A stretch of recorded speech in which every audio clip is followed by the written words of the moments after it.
Hello, Mama. Welcome to Reaching Abundance. I'm your host and financial coach, Virginia. This is part 2 of Cultivating a Growth Mindset. As I shared in last episode, we've been seeing some interesting behaviors and beliefs come to surface in our son. So I did what I do best. Dive into research, read books, and attempt to pull out the strategy we can implement to rectify the situation. This became a mountainous project, and I discovered quickly that I couldn't possibly communicate everything to you in just one episode. Even with 2, I still think we're skimming the surface of child psychology and the impact our actions, words, and beliefs have on our children.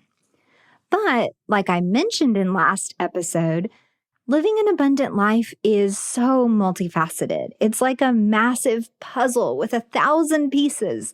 And as moms, our focus has to be able to shift from one section to another, instead of trying to handle all the puzzle pieces at once. So today, we're focusing on the parenting piece, the way we parent in intense situations, the way we approach potentially bad circumstances or events, and the way we express ourselves and our beliefs teaches our children how they should act, believe, or react to a scary event or bad news. Now, I want to be clear. Pursuing and nurturing a growth mindset doesn't mean you're never sad, disappointed, or even depressed. It means that you feel these things too, but are able to recover because of the practices we're going to talk through today. A large piece of this I already alluded to is modeling positive self-talk. And I know we're talking about parenting here, but this applies in every aspect of life, including money. So I want you to download the quick little one-page PDF I created that helps you turn negative phrases you probably say about money, and I say probably because they're really common, and it helps you turn them into positive sayings and phrases about money. And studies show that your brain actually can't tell the difference between an actual situation where you might be physically finding or earning money versus the belief that money is destined for your pocket. So it's really important to rehearse these phrases until you believe them wholeheartedly. Download your money mindset mantras at reachingabundance.com. And like I mentioned last time, you can tweak these phrases into something positive toward parenting, health, your relationships, your career, wherever your focus is right now.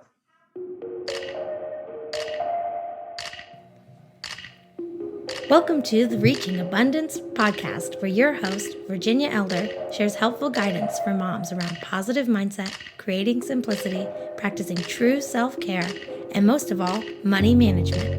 Her financial journey toward a better life blossomed into an insatiable desire for overall happiness and abundance.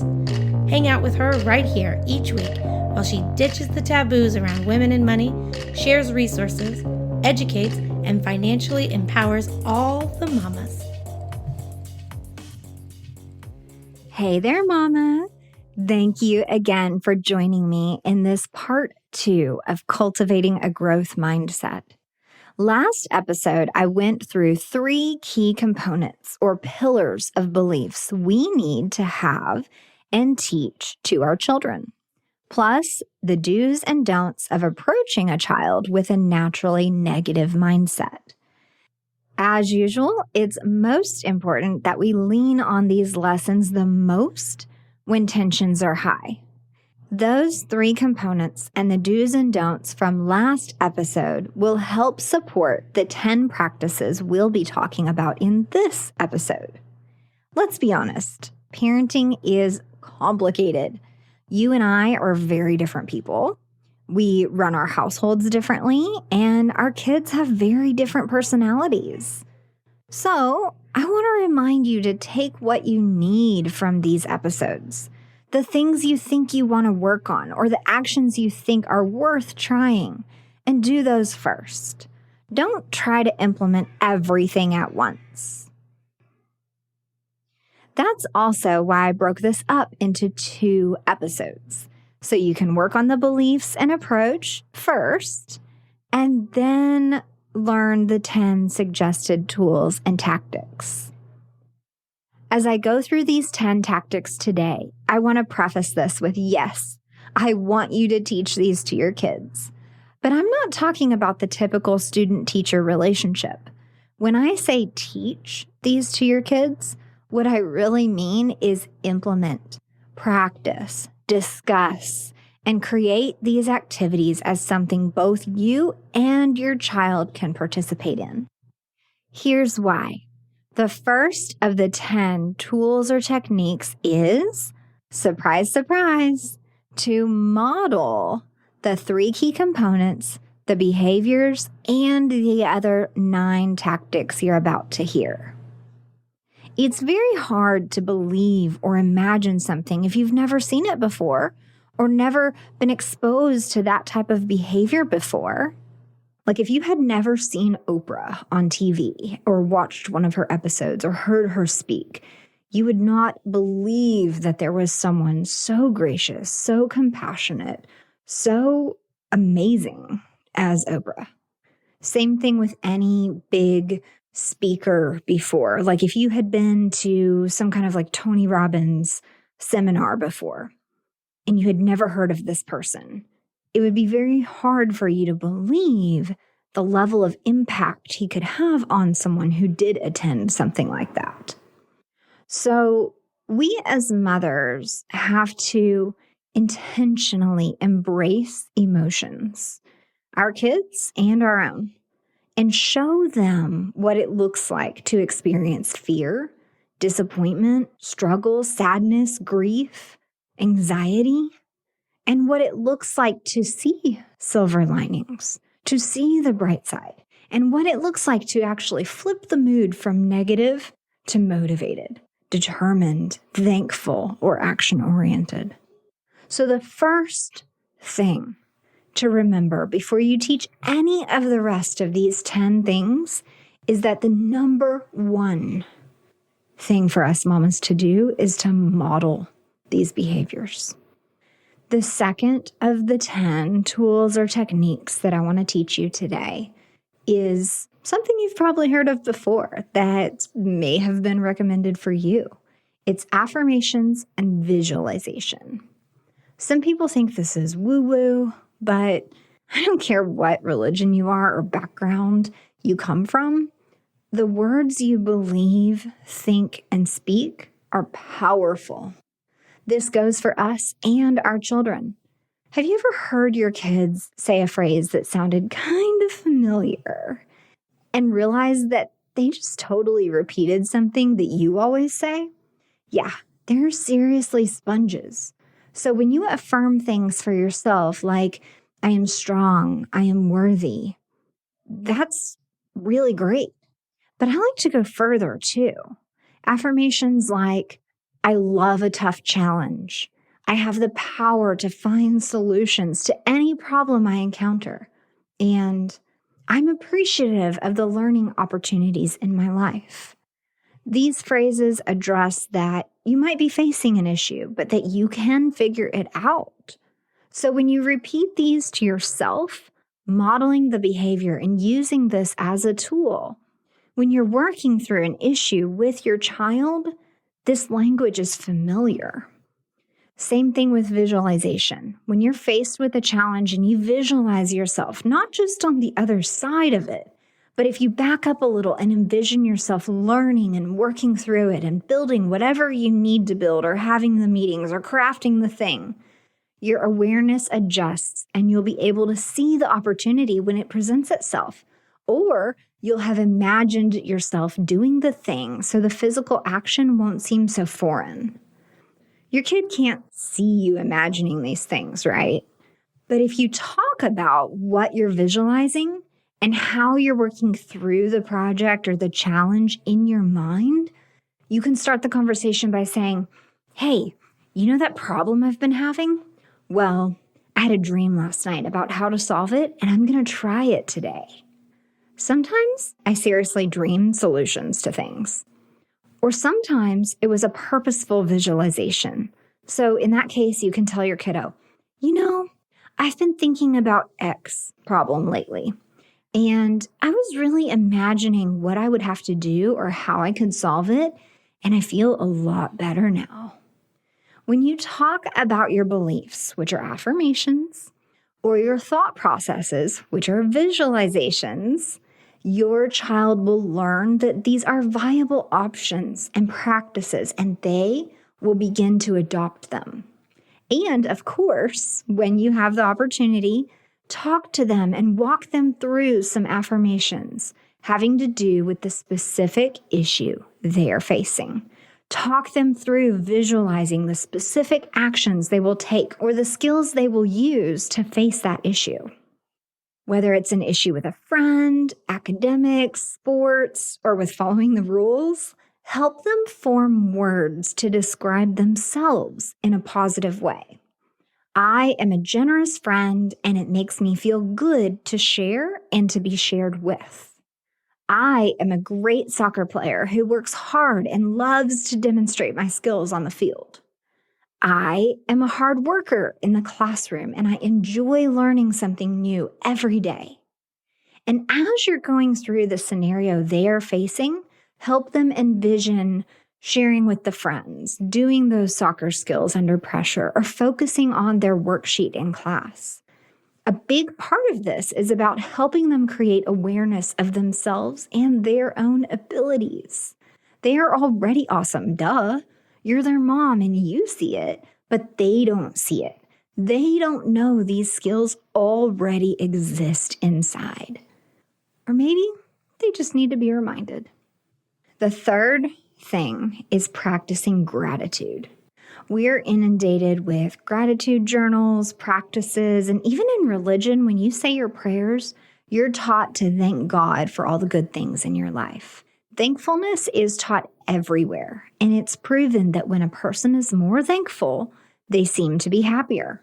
So if you're a gratitude journal person, show your kiddo your journal. Tell them what you're thankful for. Talk to them about your practice and what you notice about yourself when you feel grateful. Then take it a step further and help them implement a gratitude practice in their life. Maybe they have a little journal you write in for them just before bed, and they share 3 things that they're thankful for every night. Maybe you have this as a morning routine at the breakfast table. You can convert the practice into whatever works for your family, but however you do it, notice and talk about how one feels when they're thankful. You seem to notice the positives more, and the negatives about the day seem a little bit smaller.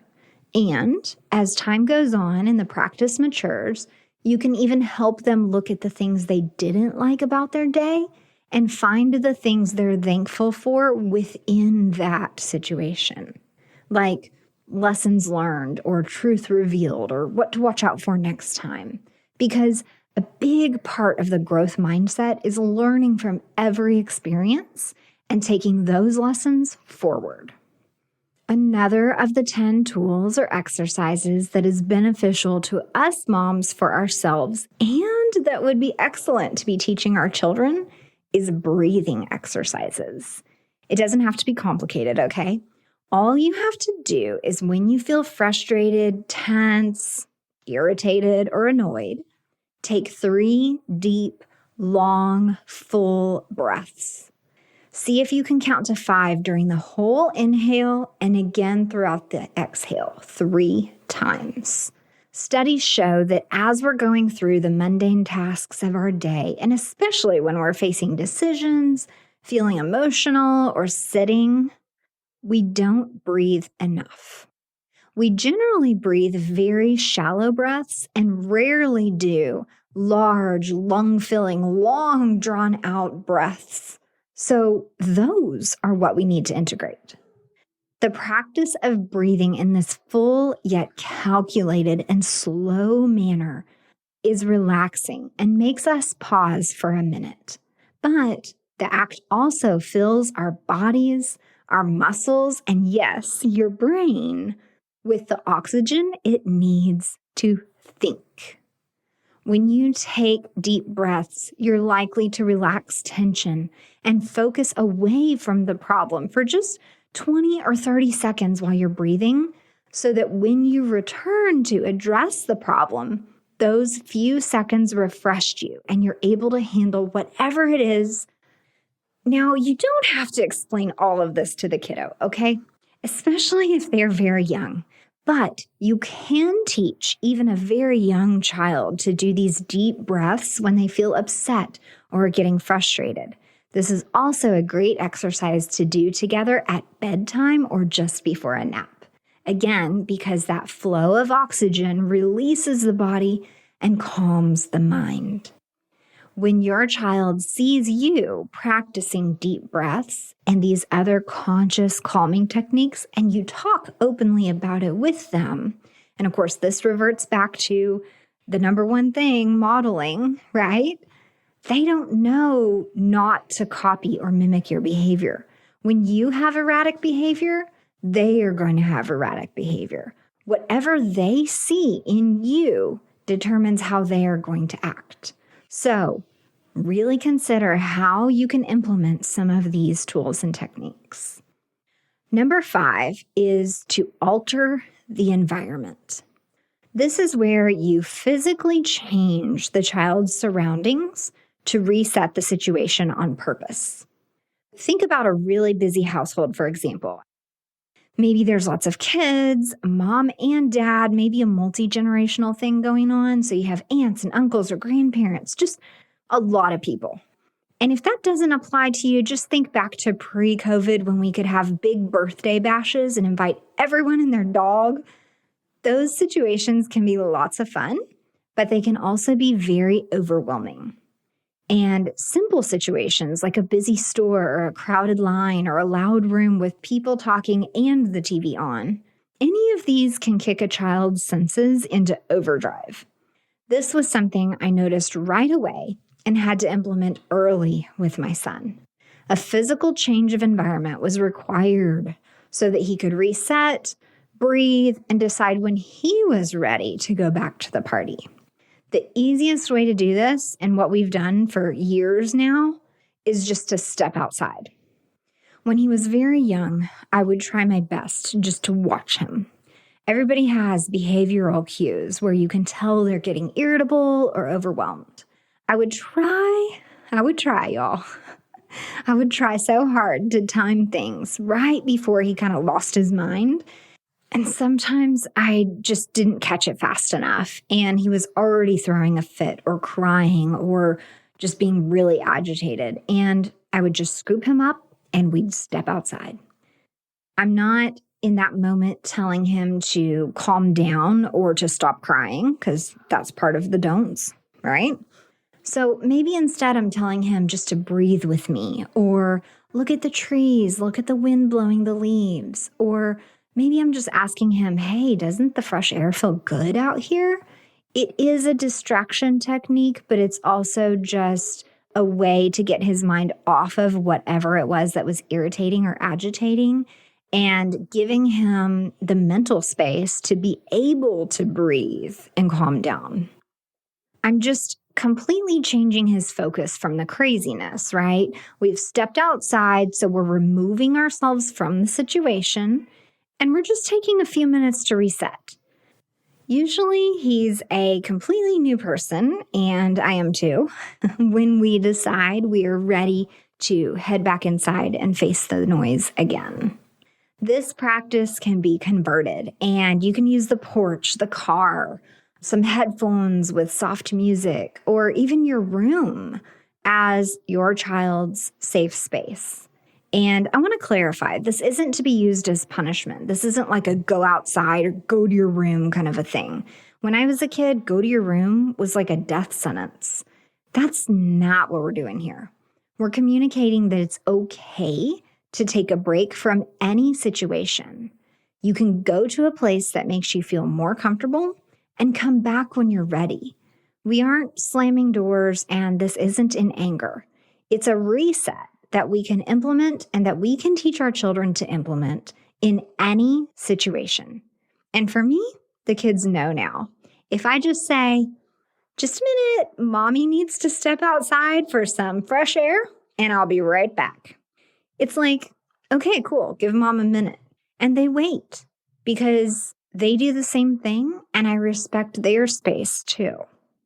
The sixth one is more of a concept you can teach and remind them about.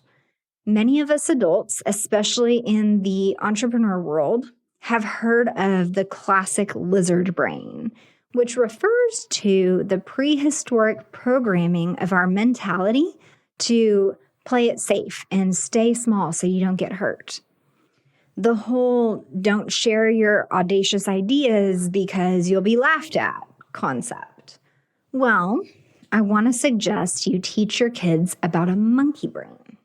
Imagine a monkey.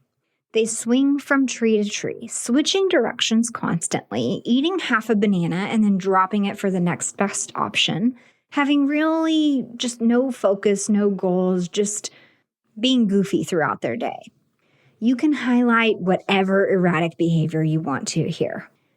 So your child has a portion of their brain that thrives on distraction. Flashy lights, YouTube, and anything that moves gets their attention, right? Well, teach them about that portion of their thoughts and that those are great sometimes, but sometimes we have to put that monkey in its place and we need to focus. This is a useful designation and separation because the monkey part of the brain is also the piece that spirals out of control with excuses, reasons their friends don't like them, and exaggerated consequences of some situation, feelings of fault and guilt, and all those imagined negative inner thoughts that we create. For my son, it might look like in a soccer game, a peer ran into him and took the ball. So instead of it just being an accident or someone that saw an opportunity to snag the ball, it becomes, that guy doesn't like me. And since he doesn't like me and they scored now, the whole team is mad at me. And now the coach is mad at me and I'm terrible. And none of my skills work and I'm wasting everyone's time and everyone hates me. When in reality, none of the bystanders or coaches or soccer players felt that way at all. But he just worked himself up into an hyperventilating, sobbing tizzy that made it impossible for him to actually play the game for the entire next quarter. He let his monkey brain take over and he took himself out of the game. He wasn't taken out because of the mistake. He was benched because he was imploding emotionally and wasn't able to assist on the next 3 plays. So he got swapped out.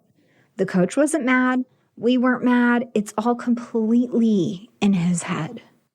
So maybe your kiddo doesn't play soccer or he doesn't have this particular issue in sports, but maybe they have a hard time focusing. Let me just tell you, okay, the most non-ADD kids struggle to focus at times.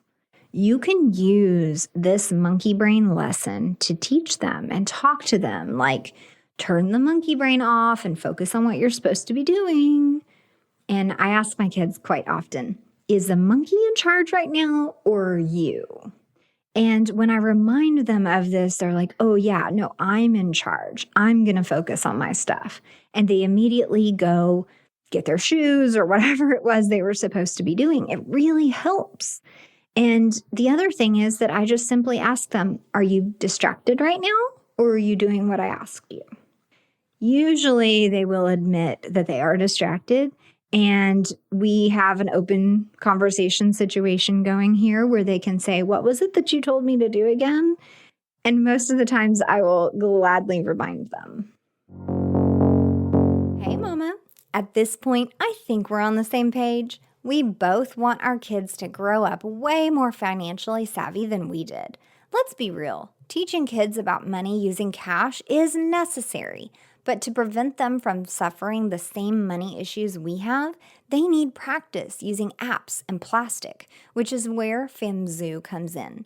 For a few months now, my family's been using FamZoo, an app connected with prepaid cards, one for each family member, where we have all the parental control to pay allowance, gift cash, split earnings between spending and savings, monitor balances and transactions, track savings goals, teach budgeting, and so much more. The kids think it's so cool to look at their own balances through the app and use their own card when making purchases. The card's funds are FDIC insured, and the cardholders are protected by MasterCard's zero liability policy against unauthorized purchases. Check out all the ways FamZoo can help boost financial literacy for your little ones by clicking the affiliate link at reachingabundance.com. Another tactic or thought pattern to teach and to use yourself, of course, because you're practicing and you're modeling or trying to model all of these things too, right? This is the superstar technique. This might sound familiar because in Christianity a while back, it became popular to think, what would Jesus do? There were even what would Jesus do bracelets and WWJD everywhere. And that's meant as a guiding compass to help people make more morale choices.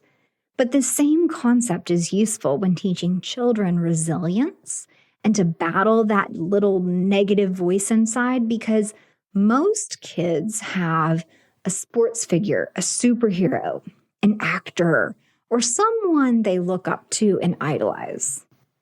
Well, that person or superhero didn't have a life of ease. Everyone has faced challenges, and some of the most amazing people and well-known figures have really come from some rough situations. I encourage you to help your child learn about the challenges or rough patches their superstar experienced in life, where that person came from, what they struggled with, and their process of overcoming the issue. Then, moving forward, you can teach your child to use that and think, what would so-and-so do?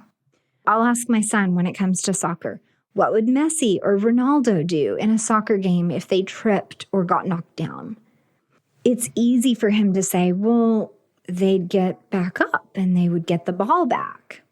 And immediately, I'm telling you, it's like a light illuminating his eyes changes. And he immediately knows what he has to do. Same thing when it comes to a school paper or struggles with a new really big word he's trying to read or spell. We talk about his favorite authors or smart characters in books he's read, and we ask, what would that person do? Would they give up on the worksheet because they can't? And then the other thing is you can combine breathing exercises or taking a step outside with the thought of what would they do.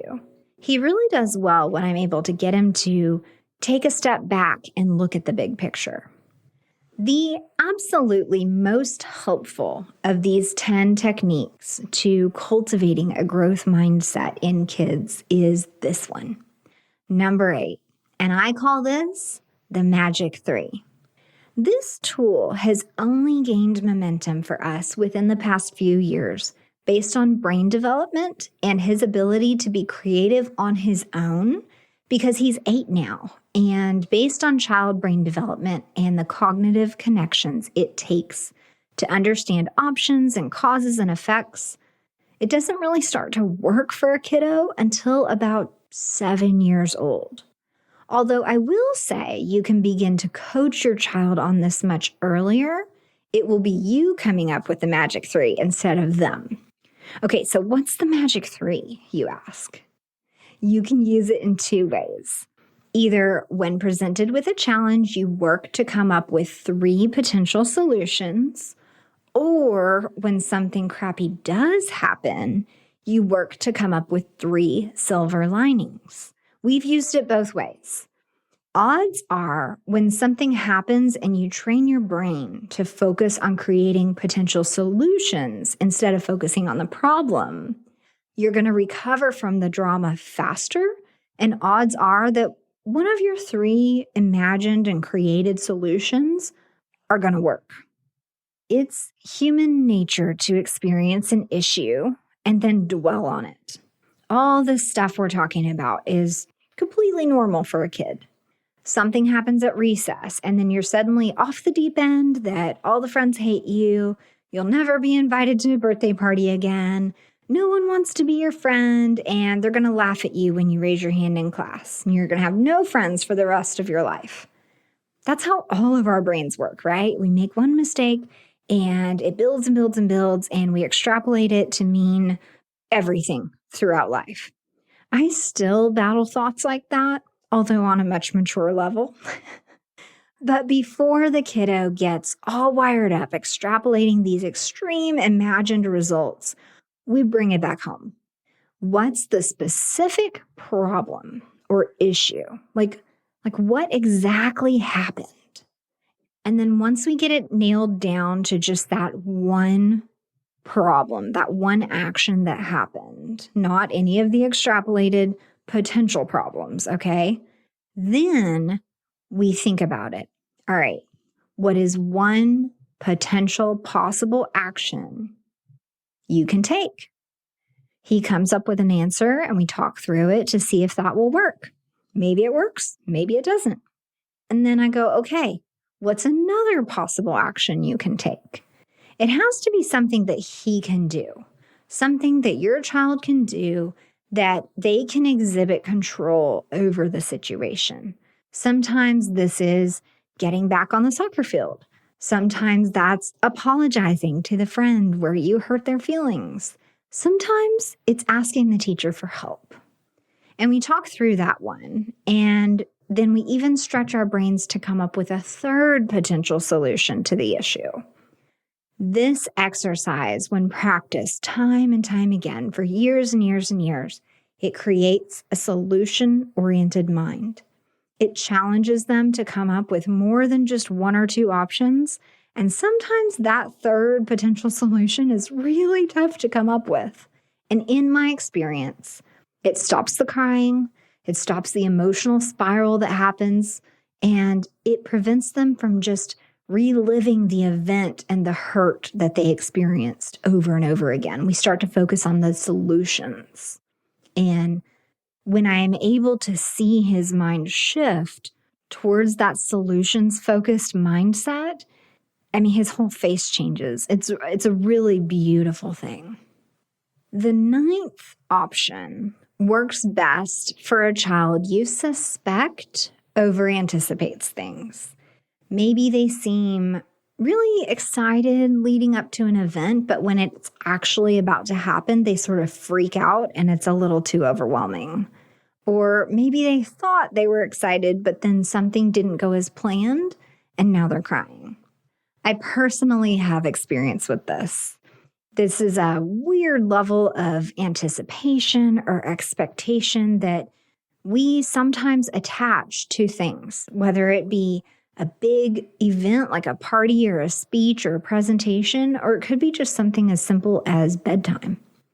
No matter what it is, I'm sure you can think of a situation where you had an expectation of how things were going to go, and when they didn't go that way, you were frustrated.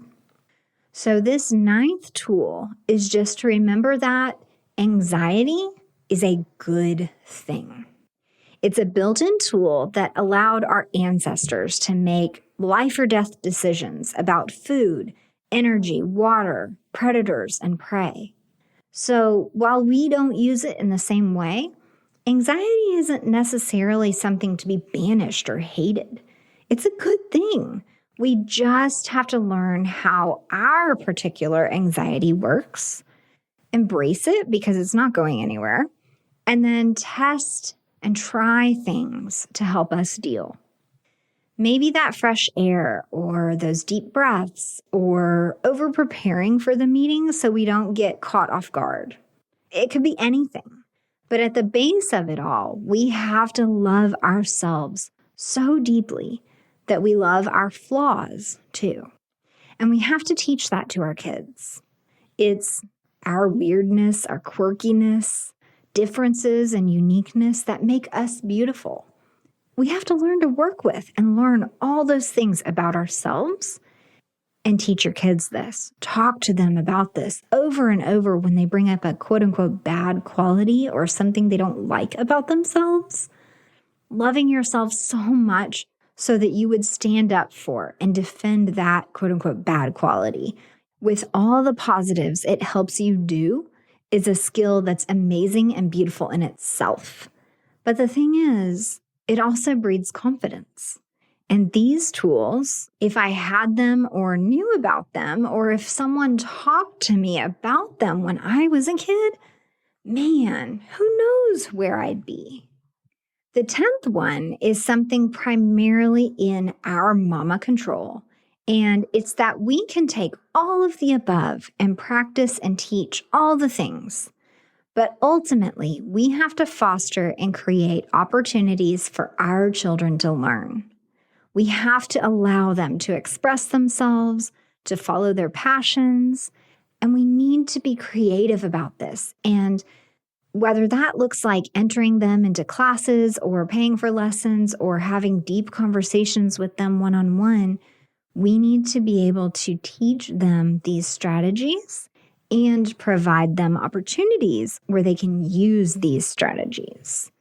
So for me, providing the opportunity to grow for my kiddo would look like a soccer program focused on skills, game strategy, and endurance, because I know those are going to feed his confidence as a soccer player, which is what he says he wants to do. Think long-term too about this. I'm thinking about like a kid Toastmasters or something where they're taught how to speak, how to present confidently, and how to project their voice and their ideas in a firm, convincing way. Wouldn't that be a great skill for a child to grow up with? How amazing could someone's career be if they are taught presentation skills and they mature in their confidence of speaking in front of a crowd? That's my weakness, I'll tell you. I'm fine on video and I'm fine behind a mic, but in person, I'm shaking in my boots. Another thing is like maybe chess lessons or learning another language. I think being multilingual is going to be a big deal in the future. So what if I could start encouraging that now? Strategy. Oh my gosh, strategy is huge. So if he can learn how to play chess, he's just learning a game, right? But behind it, he's learning tactics that can be transformed into any area of life. Very cool.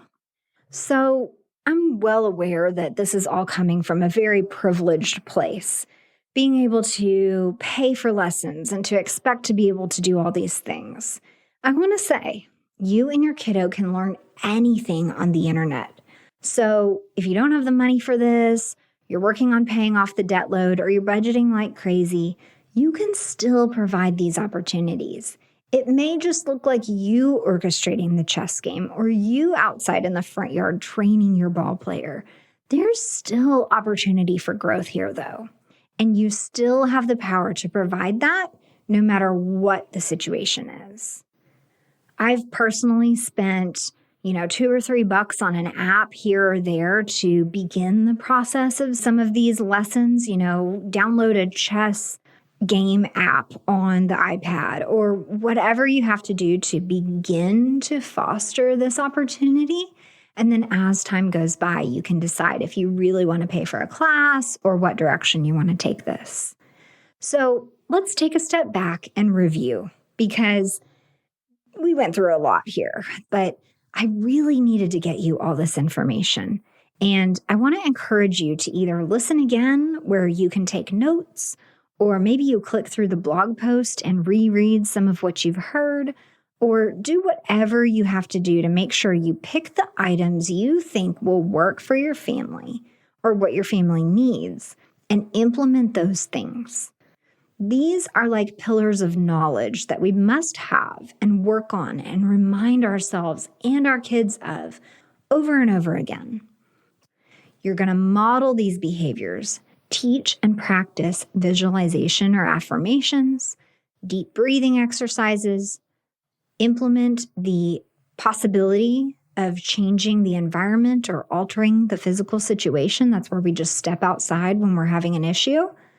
We implement a gratitude practice. We teach them about the monkey brain. We ask what their superhero or superstar idol would do in a given situation.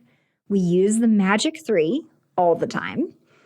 We teach that anxiety is actually a good thing and provide opportunities in which they can grow valuable skills, thus confidence. Like I already said, that's a lot. Just a bit of advice here. You don't have to do all of these things, and you especially don't have to do all of these at once. Think about the moments as you were listening, when you were nodding your head. That's the stuff you need to implement right away. That's the stuff that's going to make the greatest impact. Above all else, model a few of these things. That's why modeling was listed as the first tool or tactic of the 10. When you model these things for your kid, before you go telling them to do it, they're going to be more likely to reciprocate and to actually do this. Remember, I believe in you. I believe in your strength as a woman and your perseverance as a mother and your ultimate desire to do what is right by your child. I really, truly believe we can have it all through intention, consistency, and being present in the moment. As you can tell, I'm passionate about this parenting stuff and doing what we can to positively alter this next generation's trajectory. But that starts with us, which is why I became a financial coach and started this podcast, and which is also why when you sign up with me for budget help or debt freedom coaching, or because you're needing to create momentum toward financial freedom, I always include lessons for you about money for your kids. It's one thing to get the help and have this awesome budget that works and everything automated and relieve that financial stress. That's amazing. And that's what many of us are after, more freedom from financial worries. But at the same time, as we go step by step through refining your financial situation, we talk about your behaviors and beliefs about money. I teach you how to talk to your young children about money and how to teach them about money young so they can grow with you as your financial knowledge grows. And suddenly, your home is one of the ones who has no taboos about money and where it's in this open conversational subject so that your kids can actually make progress in their teens and 20s when they get there, instead of screwing it up like you and I did. I'm here for you. Use me as a resource. I've spent years of experience and years educating myself on multiple angles of personal finance, child psychology, human behavior, brain development, emotional intelligence, and much more. And I'm here to guide you toward becoming debt-free and eventually financially free, without feelings of desperation, panic, or loneliness like what I experienced in my journey. You don't have to figure it all out on your own, feel lost, or deprive yourself. And you don't have to fear the same cycle reappearing in your kids' future. Together, we're breaking the cycle, Mama. And I'm really excited to share that as of the 2021 new year, I'll have access to a beautiful new software to use with my coaching clients. I've been testing it and getting trained on it since July. Actually, a small group of us financial coaches have been working with the developers directly, letting them know about bugs, working through security issues, and testing different financial scenarios. It's been really cool. As of January 1st, 2021, I'll be able to start using this software with my clients. And I'm so excited because I have not seen any other software out there like this. It combines the power of programs like Mint and YNAB, with future modeling and predictive technology. So you can actually really accurately predict when, down to your age and month, you'll be able to become financially free. That means you'll know when you can retire to a T based on your current financial income. And the best part, the date adjusts each month based on the decisions you make today. So, as of the new year, we're going to be able to look at the big picture of your finances better and more clearly than I've ever been able to, and see immediately how your future financial situation and retirement date is affected by the decisions you make with your money today. So let's pretend you're thinking about buying a new car and you're weighing your options. You might put down a large down payment, or you might finance the whole thing. We can run different scenarios through this software, and you can weigh and see out into the future how your decision adjusts when you'll be able to retire. And you can weigh your options, like if retiring 2 years later is worth getting that new car.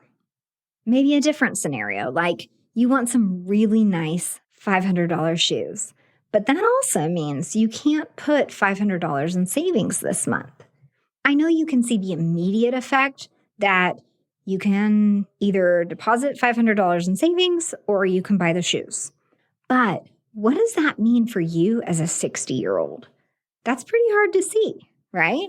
But with this software, we will be able to see it. We will be able to see what $50 means 30 years from now. Y'all, I'm so excited because this software is already changing the way that I'm coaching and some of the things my coaching mamas and I are talking about. But here's the thing. 2021 can seriously be your year. When finances suck, they really suck. I know that. I've been through that. But this could be the year that you completely turn it around. And while we could have done that before, I now have this extra tool that I know you're going to love. And I know we will be able to make today's money decisions more important and more impactful to you. You'll be able to really see in the numbers and in the graph how today's choices really do affect your future. All that to say that I have 2 spots open to begin one-on-one coaching with me in January. We have fun, we make an impact, and set you up for success and confidence with your money. It's $500 to get started, and then just $125 per month after that, ongoing, as long as we work together. And here's the deal. Right now, when you sign up, 20%, so $100, goes straight to the charity of your choice. I invite you, Mama, let this be your Christmas present this year. Let yourself break those financial fear or money confusion or just feelings of being unsure. Let's ditch them for 2021 and arrange a donation to help others in need at the same time. Because seriously, this year, there are more people in need than I think I've ever seen in my lifetime. You're invited to book a free, quick little call with me. Let's see if we're a good fit. I know you can do this, and I know you have a bright financial future waiting. Don't miss this just because it's scary. I'm not scary, and I'll make money not scary either. Speaking of Christmas and all that, all I want for Christmas are podcast reviews. Recently, Keek again wrote, "Personal. I love that Virginia has a story behind what she teaches. I can't wait to listen to more." How sweet. Good thing there's always more coming, and I actually have 2 really awesome interviews coming up later this month for you. So post your review, please, because I would love to read it on air next week. Thank you all for being here with me today. This week, edge a little closer to reaching abundance by taking a step back and looking big picture at your child's life and thinking, in what situations do they struggle?